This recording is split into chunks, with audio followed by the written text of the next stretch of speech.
साहब हमें भी जेल में डाल दो, कम से कम वहां हम जिंदा तो रहेंगे। ये चीख है उस पीड़िता के परिवार की है जिसने रसूखदार सत्ता और हैवानियत के खिलाफ लड़ते हुए अपने पिता को खोया, अपनों की लाशें उठाई और सालों दर दर की ठोकरें खाई।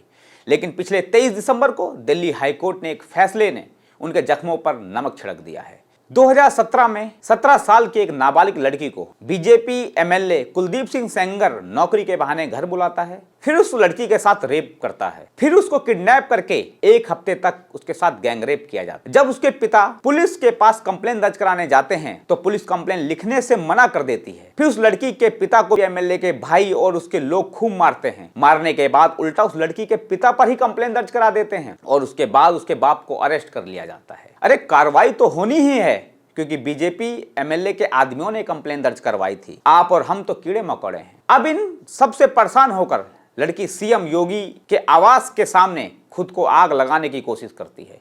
लड़की तो बच जाती है, लेकिन अगले दिन लड़की के पिता को पुलिस कस्टडी में ही मार दिया जाता है। सोचिए, बेटी के साथ बलात्कार किया और उसका विरोध करने पर उसके पिता को ही पुलिस कस्टडी में मार दिया गया। और इतना कुछ हो जाने के बाद बीजेपी एमएलए को गिरफ्तार नहीं किया जाता है।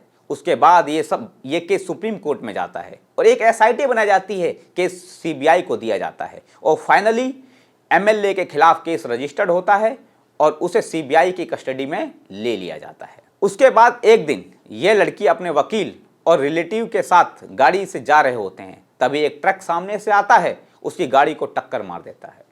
वहां 2 रिलेटिव वहीं मर जाते हैं और लॉयर और लड़की बुरी तरह इंजर्ड हो जाते हैं। उसके बाद सुप्रीम कोर्ट केस को दिल्ली ट्रांसफर कर देता है और उस बीजेपी एमएलए के खिलाफ चार्जेस फ्रेम होते हैं और बीजेपी एमएलए को उम्र कैद की सजा हो जाती है। लेकिन अभी 23 दिसंबर 2025 को दिल्ली हाईकोर्ट ने उन्नाव रेप कांड के मुख्य आरोपी और बीजेपी पूर्व विधायक कुलदीप सिंह सेंगर की उम्र कैद की सजा को निलंबित कर देती है। लेकिन रेप जैसे जघन्य अपराध में उसे मिली यह राहत पूरे देश को झकझोर रही है।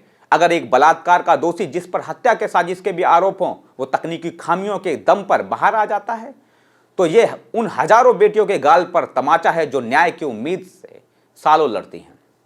सोशल मीडिया से लेकर सड़कों तक इस फैसले के खिलाफ गुस्सा फूट पड़ा है।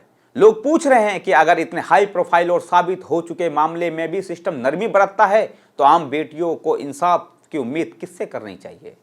यह सिर्फ एक अपराधी की जमानत नहीं है, बल्कि उस भरोसे की हार है जो एक आदमी न्यायपालिका पर करता है। जब रसूख और कानून की पेचीदगियां मिलकर न्याय का दम घोटने लगे तो समझ लेना चाहिए कि समाज एक बेहद खतरनाक मोड़ पर खड़ा है।